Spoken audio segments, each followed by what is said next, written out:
जो longest India का railway platform 2023 में इसको इनॉग्रेट किया है इंडिया के पीएम मोदी ने। इसका नाम Guinness book of world record में भी आ गया है।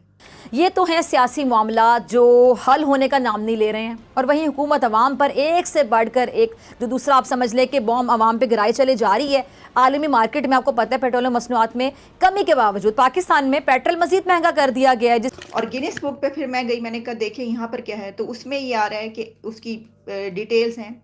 इकोनॉमी सफर कर रही है, गरीब बेचारा गरीब से गरीबतर होता चला जा रहा है। इस वक्त हमारे पाकिस्तान के इकोनॉमिक इश्यूज हैं, चैलेंजेस हैं, उसमें भारत पाकिस्तान की मदद कर सकता है। जिस तरह भारत ने बांग्लादेश की मदद की या फिर श्रीलंका की मदद की, तो Bharat India is adding 10,000 kilometre of highway per year. IMF के साथ मुज़ाकरात चल रहे हैं, तो हमारे वज़ीर ख़जाना और वज़ीर आज़म न्यूक्लियर असासों और मिसाइल प्रोग्राम के हवाले से बात कर रहे हैं।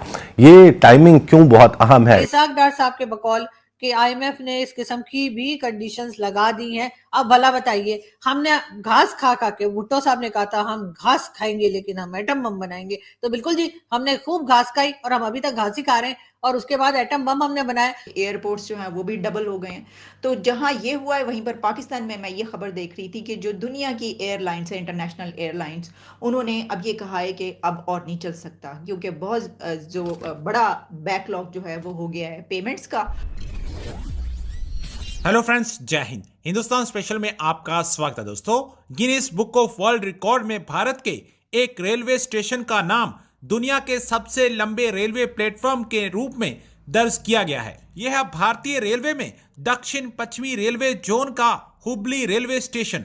प्राइम मिनिस्टर मोदी ने कुछ दिन पहले इस स्टेशन को देश को समर्पित किया था।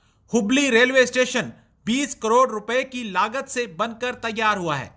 हुबली यार्ड के पुनर्निर्माण के हिस्से के रूप में यह निर्माण किया गया है। यह कर्नाटक का एक महत्वपूर्ण जंक्शन है। उत्तरी कर्नाटक क्षेत्र में हुबली व्यापार का एक बड़ा हब है। यह स्टेशन बेंगलुरु, हॉस्पिटे और वास्को दी गामा की और रेलवे लाइनों को जोड़ने वाले जंक्शन पर स्थित है। शहर की बढ़ती जरूरतों को पूरा करने के लिए स्टेशन में पुराने 5 प्लेटफॉर्म के अलावा 3 नए प्लेटफॉर्म जोड़े गए हैं। इनमें से एक प्लेटफॉर्म नंबर 8 की लंबाई 1507 मीटर है। आज मैं आपसे ये शेयर करना चाहती हूँ कि हम कितनी तेज रफ्तारी के साथ तरक्की कर रहे हैं।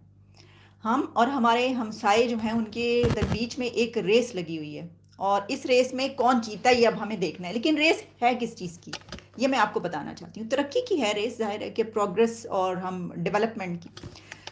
तो एक तो ट्वीट मेरे सामने ऐसी आई, 2 ट्वीट्स हैं जिसकी बिना पर, और एक खबर है जिसकी बिना पर मैं आपसे ये बात कर रही हूँ।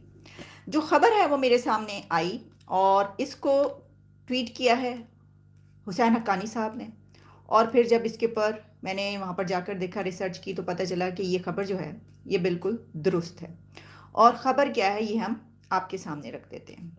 देखें जी, हुसैन हक्कानी साहब ने ट्वीट ये किया है कि India is adding 10,000 kilometre of highway per year. The length of the road network has increased from 3,81,000 kilometer in 2014 when Modi was elected to 7,29,000 kilometer this year. Over the same period, the number of Indian airports has doubled. ये जी the economist से लेकर और आपको international organisations, media outlets पे ये खबर कई जगहों पे मिलेगी। तो हमने कहा ये क्या है, तो हमें पता ये चला कि ये जो लॉन्गेस्ट इंडिया का रेलवे प्लेटफॉर्म जनवरी 2023 में इसको इनॉग्रेट किया है इंडिया के पीएम मोदी ने। इसका नाम Guinness book of world record में भी आ गया है। और गिनीज बुक पे फिर मैं गई, मैंने कहा देखे यहाँ पर क्या है, तो उसमें ये आ रहा है कि उसकी डिटेल्स हैं कि इस वक्त जो the longest railway platform is 1,507 metres and was achieved by South Western Railway, Hubli India, Karnataka.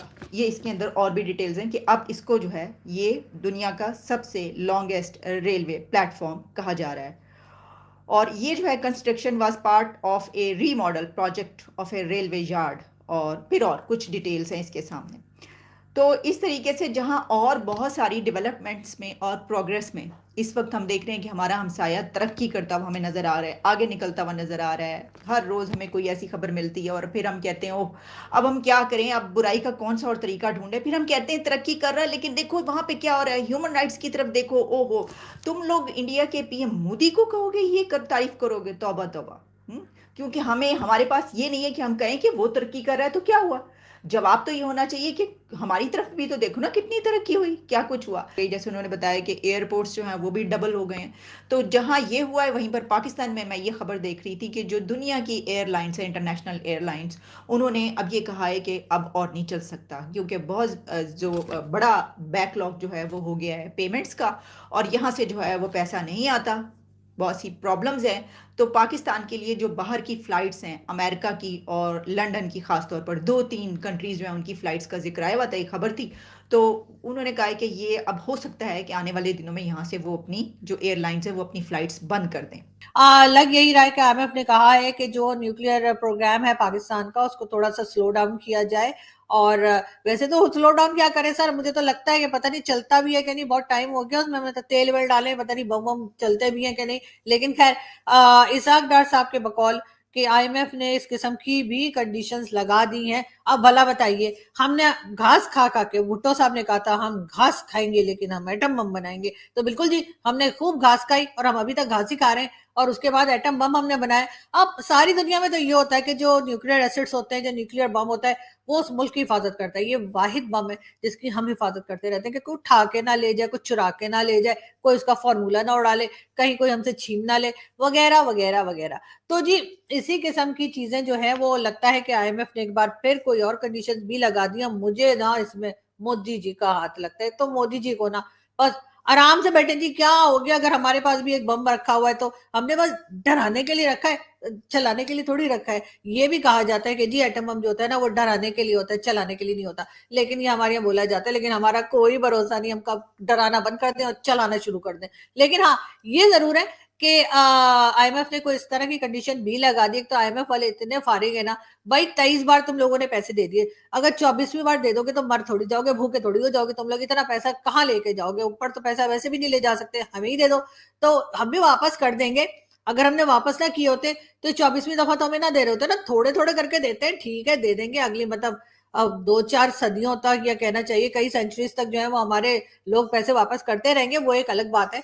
लेकिन इस वक्त फिर उन्होंने अजीब तमाशा लगा रखा है, यानी $1 बिलियन के लिए जो है वो हमसे नाक से लकीरें खिंचवाई जा रहे हैं, खिंचवाई जा रहे हैं, और अब उनकी नजर पड़ गई है हमारे एटमिया सासों के ऊपर। ओ जी, इतनी मुश्किल से तो हमने बम बनाया है, और कितनी मुश्किलों से, मतलब हम उसको बार बार अपडेट करते हैं, बार बार लोगों को धमकियां देते हैं और बताते हैं।